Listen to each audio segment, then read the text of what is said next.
So one amazing thing about Carolina is we all collaborate. The egos sort of get checked at the door when it comes to patient care, and I think we do that very well. You sometimes take it for granted. I've been at Carolina since '97, and it's not until somebody comes from the outside that they say, I can't believe you guys all talk to each other and work together like this. And as a result, whether it's surgical oncology, urology, plastic surgery, medical oncology, we're able to put together a team to tackle problems that nobody else wants to take care of, often with really outstanding results. And that's a very unique relationship to have within a cancer center like ours.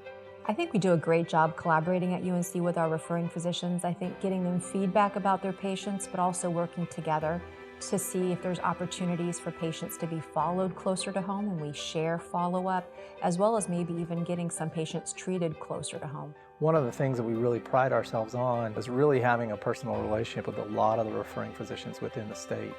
And I do think it's our job to support everyone in the state for problems that they don't feel comfortable handling locally.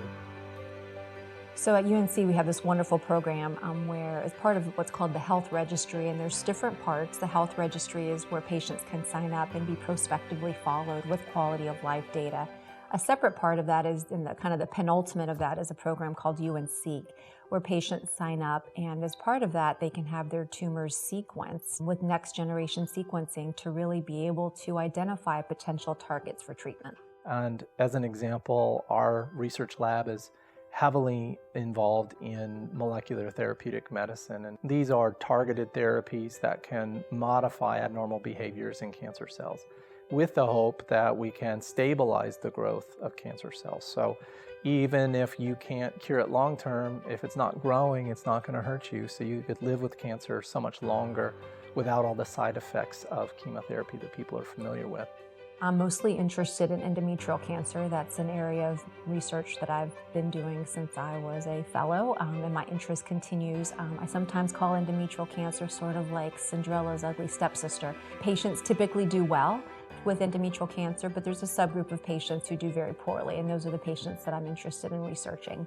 The goals in cancer care for so long have just been survival, but for women who are young and have oftentimes not been offered any opportunity to preserve fertility or really understand what implications or ramifications their treatment might have on their ability to have a family, that's become a huge point of emphasis as we have been much more successful in our treatments and survival.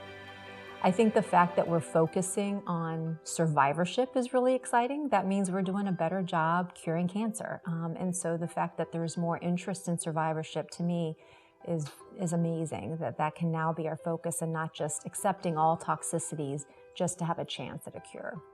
I've learned as a GYN oncologist, and we've developed things both through medicine and through surgical techniques, where we don't hurt as much to help more.